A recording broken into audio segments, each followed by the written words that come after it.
Welcome to It Doesn't Take a Genius. Picture this.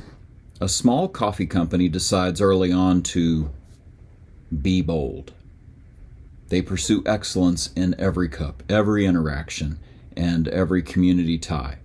They earn a reputation, honor, for doing things right.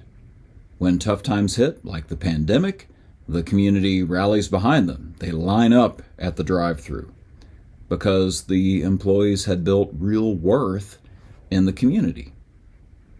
I'm, of course, describing my favorite coffee shop. We've talked about it on the podcast before, Purdy's Coffee Company. Their original motto was Be Bold. This is back in the day. I got a vintage shirt here. They were demonstrating an ancient Greek concept called arete. Now, arete has the same root as words like aristocrat. It means high. It means excellent. And as we've talked about on the podcast before, arete is the Greek idea of excellence that earns honor. Excellence that earns honor. So today, German scholar Werner Jaeger, in his classic work Paideia, is going to show us how central this was to ancient life, and today we're bringing it to your sales floor, to your service lane, to your workplace. When people receive the honor due their excellence, teams thrive. And when it's denied, performance suffers.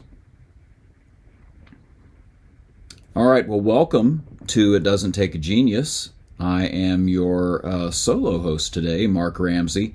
And let's start with some story time. I'm going to give you some scenes from Homer's ancient epic, the Iliad.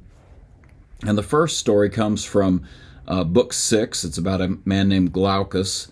As the Trojan War raged around them, there was Glaucus of Lycia, an ally of Troy, the Trojans.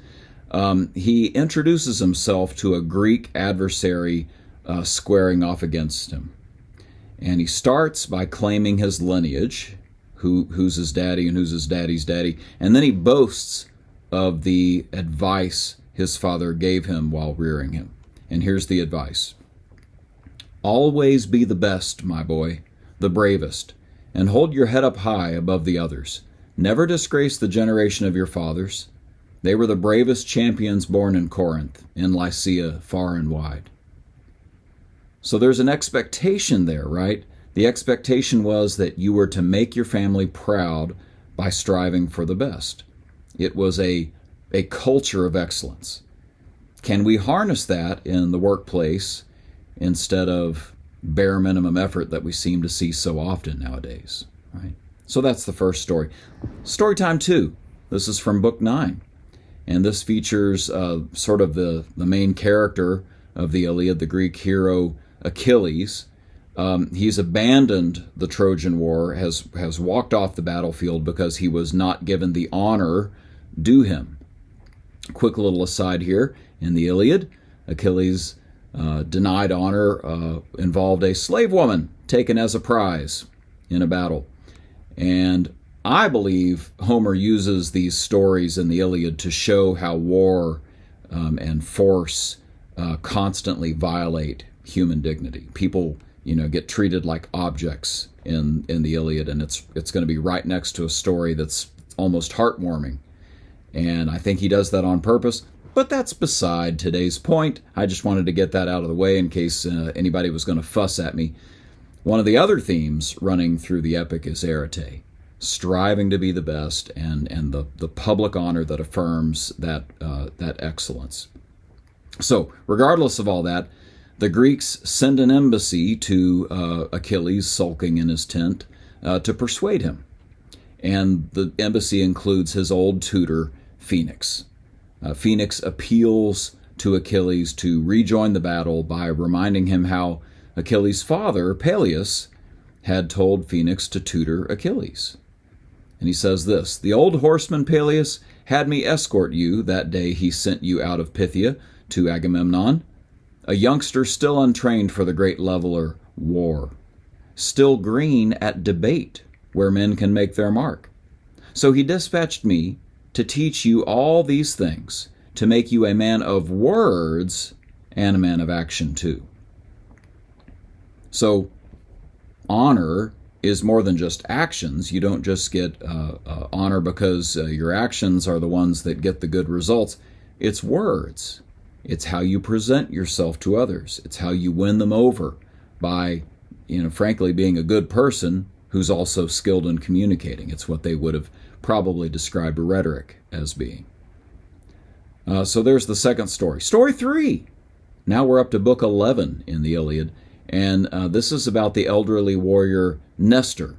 He is sort of always giving advice in the Iliad, and he reminds Achilles' best friend, Patroclus, how Nestor had recruited the two of them, Patroclus and Achilles, for the Trojan War, and that when he did so, their fathers gave some parting advice. So Nestor says this, recalling the scene. He says, "I led off with our plan, inviting the two of you to come campaign with us. How willing you were, and your fathers filled your ears with marching orders. The old horseman Peleus urging his son Achilles, 'Now always be the best, my boy, the bravest, and holding your head up high above the others.'" So isn't that interesting? Earlier we had Glaucus, right? And his father saying, "Always be the best, my boy, the bravest, and hold your head up high above the others."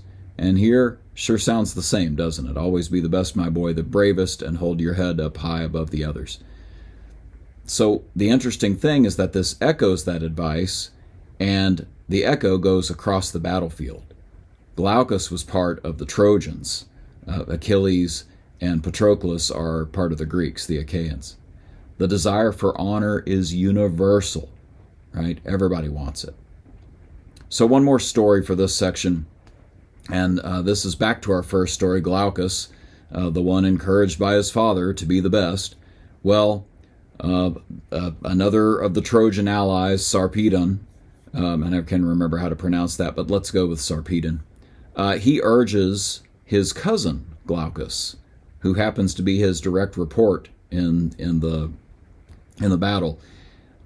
He walks him through the logic of why the two of them should lead their Lycian soldiers to storm the Greek ramparts, almost certainly to their death.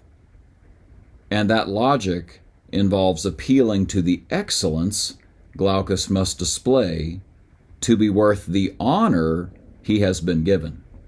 So this is a little longer, but stick with me. This is powerful. You can see this playing out on a movie screen. So Sarpedon says, "Glaucus, why do they hold us both in honor first by far, with pride of place, choice meats, and brimming cups, in Lycia, where all our people look on us like gods? Why make us lords of estates along the Xanthus' banks, rich in vineyards and lowlands rolling wheat? So that now the duty's ours. We are the ones to head our Lycian front, brace and fling ourselves in the blaze of war. So a comrade strapped in combat gear may say, 'Not without fame, the men who rule in Lycia, these kings of ours who eat fat cuts of lamb and drink sweet wine, the finest stock we have. But they owe it all to their own fighting strength. Our great men of war, they lead our way in battle.'" And then he says this. Well, I guess I should stop there and note, isn't that interesting that it says they owe it all the fame they have, all the, the good food, the wine, the pride of place in the dining halls and so on. They owe it all to their own fighting strength. Our great men of war, they lead our way in battle. So our excellence is why we have all that honor. And Sarpedon says this. He says, "Ah, my friend, if you and I could escape this fray and live forever, never a trace of age, immortal, I would never fight on the front lines again or command you to the field where men win fame. But now, as it is, the fates of death await us, thousands poised to strike, and not a man alive can flee or escape. So in we go for attack. Give our enemy glory or win it for ourselves." And then the narrative adds, "Glaucus did not turn back or shun that call. On they charged, leading the Lycians' main mass. What I love about that little scene is that the leader inspired his, lieutenant to self-sacrifice, urging him to prove that he was worth the honor. This happens again and again. In fact, before the Iliad even starts, part of the story is that they knew that the first Trojan out of the boats, the first Greek out of the boats on the shores outside of Troy would die, and that would be part of the deal of them coming into this war. And one man chose to do it.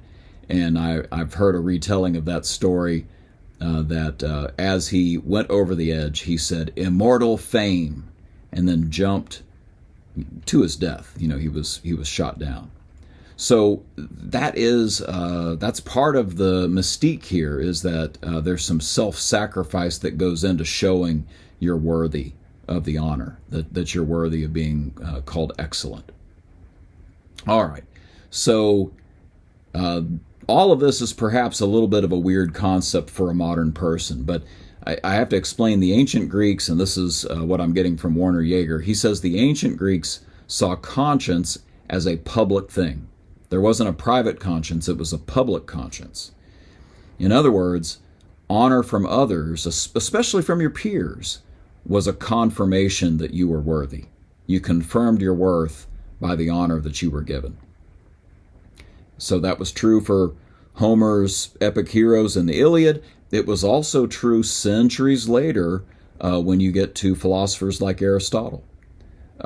He thought that the virtuous person was to be what he called high-minded, that is, to have real pride and to expect honor because he was virtuous. And now I'm getting a little closer to our day and age, but centuries after that, our founding fathers in the United States of America, what do they do in the Declaration of Independence? But they pledge their lives, their fortunes, and their what? Their sacred honor. Right? There's public commitment to the principles that are worth dying for. They were willing to sacrifice it all. Not just property, not just life, but their very reputations, right? And only the reputations were described as sacred. Not even their lives were listed that way. It was just their honor that was sacred. Now I'm going to give you some negative examples. In our day, the word honor shows up in some other ways that are a little creepy, right? For instance, on the news, we sometimes hear about honor killings in other countries. The idea that the public shame and the risk of being ostracized by your community might cause you to right the alleged wrong that had happened, whatever was the offense given. You had a family member who committed adultery or something like that. Well, we have to correct that so that we take care of the shame and prevent ourselves from being ostracized as a family by killing that person, right? I have friends who know a man who were intimately involved with him who converted to Christianity in an area hostile to the faith, and he was beat up by his extended family, and then he was kidnapped by his extended family, and then he was locked in a room with a gun and one bullet. And their promise to him was that if he would do the honorable thing and kill himself, they would do the honorable thing and bury his body. Using force against him was the answer, right? It's distorted because it's just coercion and control with force, right? It's the very opposite of earned respect. So, real workplace honor is earned through contribution, right? It's not demanded through power or fear. There's something you have done to earn that honor in the sense that Aristotle and Warner Yeager and Homer are talking about it, right? It's extreme, right? I just gave you an extremely awful thing. But, think about it as you get more closer to thinking about our workplaces. Are we returning to an honor-based and a shame-based culture? Think about how many people have committed suicide because of something personally shameful that came out on social media about them. How many people were cowed into silence and bowed to social policies, political policies that they really disagreed with privately because they didn't want to be canceled, right? They didn't want that shame. Those are negative examples, but think about we have so many people in our workplaces that have good reasons to want honor and to have pride, right? How many employees come through the door seeking honor and pride? They want something they can be proud of in their workplace, in their profession, in their craft. Employees, and I would argue businesses, thirst for recognition that affirms their excellence. Not their effort, their excellence. The honor given them is proof that they have it, right? So as we move into a little bit of application, make praise specific and public, right? Tie it to those observable excellences that you see, whether it's a technician with a real diagnostic skill, or it's a customer-facing employee who just knows how to recover a tough situation, a leader who exhibits some bold problem solving. By the way, that problem solving of a bold leader might be not a manager, right? It might be somebody that you're looking to who is acting like a manager by doing some problem solving. You want to honor that, right? And acknowledge that. In fact, some of the honor might be that they get a promotion.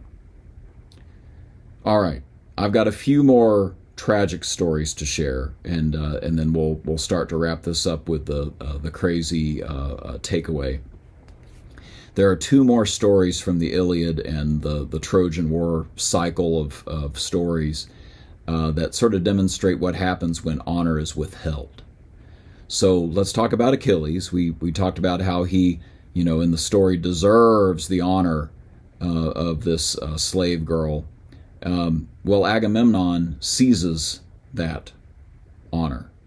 And the way Warner Yeager puts it is he seizes it with, quote, a despotic appeal to his own sovereign power, which, by the way, was not at all arete, right? It wasn't excellence and honor due him. It was just, I'm going to force my way.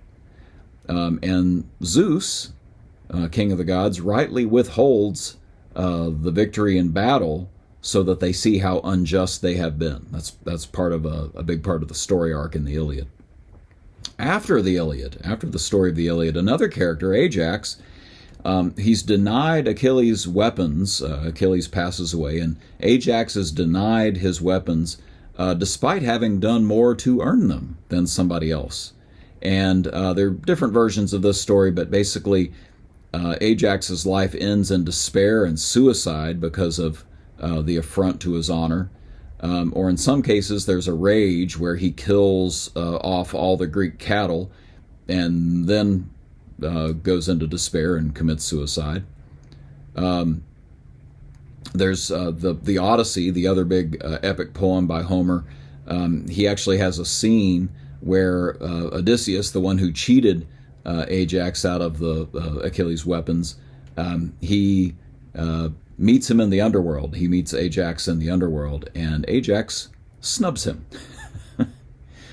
So, bottom line, characters, they both suffer when honor was seized from them or denied them.